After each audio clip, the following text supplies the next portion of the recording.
会社員13年やって税理士14年やってファイヤーした話。結論。こんにちは。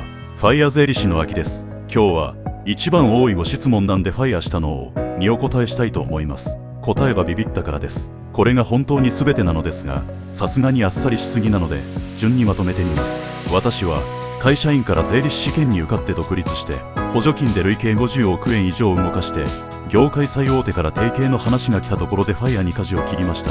だいたい3年くらいかけて今の状態にソフトランディングしたんです。今は週休6日でゴルフして本読んで掃除してます。そうそう、動画も細々と作っていますね。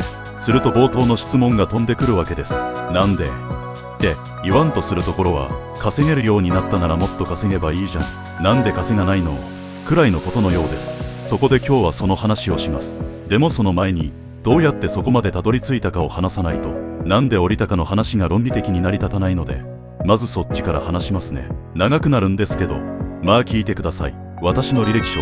私は1976年生まれで、名前なんてどうでもいいような私立大学の教育学部で心理学を専攻して、1998年に卒業してます。最初から独立志向はありました。就職の自己分析なんかでもそう書いていた記憶があります。でも、独立って具体的にどうすればいいんだというのが全然わからなくて、就活してとりあえず調理という会社に入りました。変な名前ですが、調は蚕蛾のことで繊維系の商社です。300年も歴史がある一部上場の会社なんですよ。まあ誰も知りませんけど、そこでユニフォーム部という部署に配属されて制服を作っていました。例えばデニーズとかローソンの制服を中国で生産して輸入するみたいな仕事をしてました。ちなみに調理はデニーズから直接受注はせず、間に伊勢丹が入っていました。伊勢丹には製造もデザインも何も機能はないのですがブランドがあります。デニーズは伊勢丹から買ったという箔がつきます。何でもないプリンでも伊勢丹の包装紙に包まれていたら素敵な贈り物になりますよね。そういうことです。というわけで、私のお客様はデニーズではなく伊勢丹でした。今なら中抜き構造と批判されそうな潮流ですが、このデニーズが欲しがるものを伊勢丹に売るという経験は後々生きてくることになります。3パターンと300種。仕事自体は悪くなかったんですけど、ずっと頭の片隅でどうすれば独立できるのかって考えてたんですよね。そこでサラリーマンが独立するパターンってどんなものがあるのかちゃんと整理してみたんです。調べて分かったのはパターンは3つしかないということでした。1つ目は家業を継ぐ。実際はこれが一番多いです。2つ目はお金を使って新事業を始める。フランチャイズとか初期投資がいる副業などです。会社からスピンアウトするのもここに入ります。実際調理には中村茂雄というこのルートのレジェンドがいます。好き勝手やってリストラ宣告されたら逆に会社を買収というウルトラ C を決めた男です。興味あったら検索してみてください。3つ目はスペシャルスキル。ドラフト指名されるとか資格とかそういうやつです。調理には今井勝孝というバスプロがいました。今でも日本のトッププロで自分のブランドまで持っています。この後転職するホンダでは、私は狭山工場の2階の会議室で税務調査を受けていたんですが、その下の1階では常務久義が巨人からドラフト1位指名を受けて記者会見をしていました。意外とない話ではないのだなとは思いました。同時に私には家業もなかった、お金もなかったということは自動的に3番目スペシャルスキルしかないということも確定しました。じゃあスペシャルスキルってなんだとなるんですけど、私は3割は打てないしバスもそこまで釣れません。ということは資格ルート一択だと分かりました。いや、思い知らされましたの方がより正確でしょうか。まあ当たり前の結論なんですけど、当時の私はこの当たり前に自分でたどり着くまで数年かかっています。さて、ルートは決まりましたが、資格って一言で言っても山ほどあるわけですよ。ほとんど予備知識がありませんでしたし、まずは調査だということで資格を300種類ほど調べました。トリマーとかフラワーアレンジメントとか、自分には1ミリも関係なさそうなやつも含めて全部行きました。当時は AI はおろかネットも貧弱だったので図書館で調べました。その中で税理士を調べた時に面白いデータがあって、税理士の7割が独立しているんです。これは決め手になりました。医師とか弁護士とか他の資格でも独立できるんですけど、税理士はその比率が特に高い。時点で弁護士かなとも思ったんですけど、最後まで7割という数字に惹かれて税理士を選びました。それだけです。大した理由はない。とにもかくにも資格勉強をスタートさせました。26歳だったと思います。税理士。なお他のデータとしては平均7年で合格、勉強時間は2000時間、合格率は 10%、 科目ごと年収は1100万円などがありましたが、正確なのは合格率だけ。他は専門学校が宣伝のために都合よく抽出した数字に過ぎませんでした。それを思い知らされるのはもう少し後の話です。税理士試験って興味深い制度になっていまして、13科目あって好きな科目を受験できるんです。そして5科目に合格すると税理士合格ですという仕組みなんです。科目は税法と会計がメインで、例えば法人税とか所得税、簿記論とかあるんですけど、科目の合格は一生有効なので、中には物品税持ってますなんていう子さんの受験生もいました。さらに古い世代になると計算機として電卓ではなくそろばんを持ち込んでいる人も見たことあります。試験に合格した後には税理士登録という手続きがありまして、それには実務経験が必要です。大抵は税理士事務所勤務などがそれに当たるのですが、事業会社の経理でも OK です。そこで経理に行きたいと配属希望を伝えようとしたら、言い終わる前にかぶせて無理に決まってるでしょと言われました。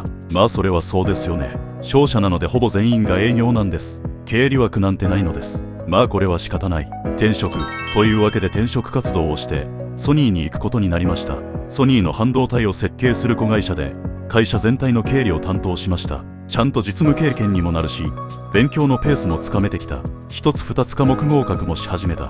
これは悪くはないんじゃないのと思いました。でも子会社という限られた社会の経理だったので、あっという間に全部覚えてしまいました。もちろん仕事を覚えること自体はいいことなんですけど、もう少し専門性が欲しいなとも思っていました。するとちょうどホンダが税務を専門に募集しているという情報が入ってきて、面接を受けることに。税務の募集なので税理士試験科目合格はアピールになるかと思いましたが、全然反応がなかったことを覚えています。あ、そうか、みんな科目合格くらいはしてるのねと勝手に納得していましたが、後で振り返るとこれまた全然そんなことはありませんでした。面接では最後に質問はありますかと聞かれたので、税理士に合格したら独立したいです。私の評価は変わりましたかと言ってみました。返事はそれはこの場では言えないよねでした。いろいろと解釈できるセリフでしたが結果的に採用されました。この面接官は後に私の上司になりますが、退社する時にこの話をしたらすっかり忘れていました。ホンダでは税務専門の部署に配属されました。ちなみにホンダでは部署をブロックって言います。税務ブロック、風邪薬みたいですが違和感は数日でなくなります。研究開発費、意見価格、半年に及ぶ税務調査、連結決算、連結納税、IR、タックスヘイブン、F1 結構な経験させてもらいました。一般的な税理士が一生かかっても関わらないだろうことを見聞きできたのは本当に財産になりました。そういうことを知っている税理士というブランディングが勝手にできたわけです。会計の4要素、ここで1個大事な話をしますね。税務を含む会計って4つの要素で成り立ってるんです。認識、測定、記録、伝達の4つです。例を挙げると、認識はリンゴを買ったという事実を認識すること。測定はそのリンゴが150円で2個で300円だと金額で測ること。記録はそれを帳簿に書いて集計すること。今なら PC に入力したり電子データでやり取りしたりもあるでしょう。伝達はその集計した数字を誰かに伝えること。まあここまではそんなものかなと思われるでしょう。ポイントはこの4つは等価じゃないことです。主人が1つあって残りの3つはその下僕という構造になっています。1人が殿様、3人は家臣です。いかがでしょう。ぜひちょっと考えてみてください。認識、測定、記録、伝達、どれも大事です。それはその通り。認識しなくては始まらないし、数字にしないと測定できません。記録なんてまさに経理業務そのものですし、伝達も必要です。答えは伝達です。伝達なしで他は柔軟です。認識も測定も記録も全部伝達を実現するための手段に過ぎない。伝えることが目的で、残りはその手段。そういう関係なんです。これはこのように説明すれば当たり前のように聞こえるかもしれないんですけど、実はほとんどの会計士も税理士も分かってないし、大企業の経理担当者も分かってない。なんで分かってないかというと、業務時間の9割が認識測定記録に費やされるから、それが仕事だと思い込んでしまうんです。これ社内にいてみても伝達ができる人って本当に少なくて、20人に1人くらいのイメージ。後輩や部下が担当業務を終えるとウキウキで私のところに集計結果を持ってくるんですよ。できましたって嬉しそうに。まあ何時間も何日もそれやってましたからね。気持ちはよくわかります。で、私がありがとう、じゃあ説明してって言うと、もう全員いつもってなるんです。なんでかというと、彼らは集計をすることが自分の仕事だと思ってるから。何のためにその数字を出したのか、誰に何を伝えるためなのか、そこを考えてないんです。伝達の威力、ホンダでは4半期ごとに決算情報を社長に報告する機会があって、私もその場に何度か出てるんですよ。もう社長って本当に寝てますよ。細かい数字を延々と説明しても全然聞いてない。最初から眠そうにしてる。でもたまにピクッとなる瞬間があるんですよね。どういう時かというと、都合のいい数字が出てきた時、例を出しますね。ホンダって当然自動車メーカーなんですけど、定期的に車種絞り込みというイベントが起きるんです。どんどん新車を開発し続けると、車の種類が増えすぎて生産効率が下がるし、ユーザーも選べなくなる。だから人為的に車種を減らすということをやるんですよ。でもこれが死ぬほど難しくて、エンジニアって自分が作った車に愛着があるんですよ。だからいざ絞り込もうとすると、全員が自分のだけは残してくれってなる。絞り込みが必要だと頭では分かっていても、感情的に自分のだけはってなるんです。そこで数字が生きるんですよ。絞り込みを指示するような都合のいい数字を会議の中でさらっと匂わせる。本当に軽く。そうすると社長がピクッとなって食いついてくる。あとはそこを深掘りしてストーリーに肉付けしていくだけ。これが伝達の本質なんですよ。数字を集計することが目的じゃなくて、相手が動きたくなる材料を渡すことが目的。伝える相手によってどの数字をどう見せるかを変える。もっと言うと、相手がやりたいことを裏付ける数字を伝える。それが会計の真髄です。まさに伝達ですね。3人のレンガ積み職人の話ってあるじゃないですか。工事現場で暑い中、レンガを必死に積んでいる職人が3人いる。通りかかった旅人が何してるんですかって聞くと、最初の1人は見りゃわかるだろう。邪魔だ。あっち行けと答える。次の1人はレンガ積みですよ。とても大変ですが、お金が良いのでやっています。という。最後の1人はこの町で一番大きな教会を作っています。完成したらみんな喜ぶだろうなと答える。みたいな話。会計の仕事も全く同じで、自分の仕事を集計することと定義する人と、その人が何かを実現するための数字を作って伝えることと定義する人とでは、アウトプットが全然違う。そうこうしているうちに税理士にもなれましたが、外に出ても税理士も一緒でしたね。確定申告書を書くことが業務だと思ってる人がほとんどで、何のためにそれをやっているかを考えてる人が少ない。本当にラッキーだったと思います。たまたまやっていた業務が非常に評価される市場だったのです。補助金。この伝達の能力が独立してから爆発的に機能したのが補助金の仕事でした。補助金って申請書類を書いて国に提出して採択されるともらえるという仕組みなんですけど、採択されるかどうかに圧倒的な差がついてたんですよ。私の場合。なぜかというと、国が補助金を出したくなる数字を提示できるから。念のために言っておきますけど、捏造とかそういう話じゃないですよ。事実に基づいた数字を相手が欲しがる形で見せるということです。じゃがいもって生で食べようとしても食べられないじゃないですか。でも正しく調理をすれば最高の料理になる。同じじゃがいもなのに数字も一緒で、同じ事実から取れる数字でもどう調理して出すかで相手への届き方が全然違う。国もお金を出したいんですよ。そういう仕事なのです。出せばそれが自分の成績になるのです。でも同時に変なところには出せない。出す理由が必要になる。だからその理由になる数字を丁寧に渡す。それだけです。これが他の税理士やコンサルとの決定的な差でした。口コミで広まって規模も件数もどんどん増えて、気づいたら累計50億円を超える補助金が採択されていました。採択率で言えばほぼ 100% だった時期もあります。業界最大手と言われるようなところからも提携の話も来ました。条件も破格と言って良いものでした。もちろん嬉しかったですし、充実していました。確かに楽しい時間でもありました。でも同時に拭えない違和感もあったんですよね。なんだこれって成功を目指して成功した。いいことじゃん。もっと大きく、もっと多く。誰もがそう言う。知らない人までもが称賛する。チャンスは最大限に生かすべきだ。成功こそ最大の目的だ。もっともっと。そうなのか。いや、それだけなのか。しばらくこれを考えてたんですよ。そしてたどり着いたのが、成功は過大評価されているという事実です。現代社会での成功ってつまるところお金で測られる。たくさん稼ぐ成功。みんながそこを目指して成功者を称賛する。でも成功って結局は略奪なんですよ。多かれ少なかれ。勝つということは任すということ。私が勝てば誰かが負ける。全体ではプラスマイナスゼロ。しかもその勝ちって要は運が良かっただけです。たまたま時と場所が良かっただけ。努力なんて誰でもしています。人がチンパンジーと別れてからは700万年経ちます。その時間から見たら100年程度はほんの一瞬ですが、当時に生まれていたら戦争とかしてましたからね。あるいは緯度や経度が数度違って北朝鮮に生まれていたらどうでしょう。いずれであっても今程度の努力でなんとかなったのでしょうか。いや、ならない。つまりほぼ運ゲーなんです。お金ってライオンにとっての肉に当たると思います。だとすると食べきれない量の肉っているんですかね。本当に狩りの天才のライオンがいてシマウマを狩り尽くしたら周りのライオンは飢えて死ぬ。その次は自分、そして種が滅びる。なんで人間だけ特別だと思うのでしょうか。経済だけは別のルールが適用されるってそんなわけないじゃないですか。それは人間様は特別だという傲慢に過ぎません。こうして考えを進めていくとおぼろげながら浮かんできたんです。ファイアという文字が3つの真実。そうです。こんな流れでファイアを本格的に目指すことになりました。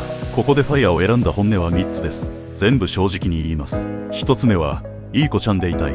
さもしい考えですが突き詰めるとこれなんです。人の役に立ちたいけれども分け与えるほどの聖人ではないから乱獲して人の分まで侵食することはせめて避けようということですね。必要以上に稼ぎ続けるのは食べきれないシマウマを狩り続けることと同じです。2つ目はビビった。成功って同時に他者の失敗です。勝つということは相手を任すということです。任し続けるって恨みとか怨念が蓄積されそうじゃないですか。必要以上に敗者を生み出し続けることへのなんというか本能的な恐怖。いつか自分がそっち側になるんだよねという振り払えない妄想。それに耐えられませんでした。科学的じゃないことは分かっています。したがって完全に感情ですけど本音として正直に言っておきます。3つ目は負け惜しみ。漫画の話で恐縮なんですが主人公が敵を倒します。するとその敵の仲間がこんな負け惜しみを言うんです。これからは2人で静かに時を過ごす。俺たちはもう飽きたんだ。お前らはまた別の敵を見つけ戦い続けるがいい。私も近い感覚があります。戦い続けることへの飽きというかもういいやっていう諦めでしょうか。稼ぎ続けることを否定はしないですよ。好きな人はすればいい。それも悪くない。でも絶対の善でもない。何のために稼ぐのを。それ本当に必要を。私は腐るほどの肉を集めることはしないよという負け惜しみです。過大評価。最後に一つだけ付け加えるとするとすごい稼いだ人の銅像って立たないじゃないですか。教科書にも載らない皇帝シーザーは誰でも知っていますし銅像もありますがその当時一番の金持ちだったグラッススは誰も知りません。金銭的な成功ってやっぱりその程度のことなのではないでしょうか。もちろん必要ではあります。生きていくために食べる肉は必要。でも過大評価されすぎてる。寿司と一緒ですよね。あれも要はおにぎりですよね。それも知らないおじさんが何をしたかわからない手で握ったちょっと湿ったおにぎり。いや美味しいですよ。好きでもあります。ただ過大評価だという話です。人は生きて代謝して死ぬだけです。どんな生き方をしてもその事実は変わらない。たとえ銅像を残したとしても30億年後には太陽に飲み込まれて物理的に消滅します。やっぱり成功ってほんの一部に過ぎないんじゃないかなと思います。コツ。今の私は週休6日です。ゴルフして本を読んで掃除をしています。中でも掃除はかなり熟練してきました。私の見つけたコツを一つお話ししていいですか。風呂の排水口って髪の毛とかが詰まってしまいますよね。ぬるぬるするしカビとか匂いの元です。あれ掃除した後すぐに蓋をしないで10分でいいから乾燥させると全然違うんです。もしかして当たり前の話でしたか。ということでこのまま静かに朽ち果てるのもいいし必要とされるなら再び表舞台に立つこともあるかもしれない。どっちでもいいですしどちらもいいと思っています。念のために付け加えておくと私の考えや選択について何か主張したいわけではありません。微暴録程度のものと思っていただければ十分です。今日はなんでファイヤーしたの？ビビったからだよというお話でした。最後まで聞いてくださりありがとうございました。そんじゃあね。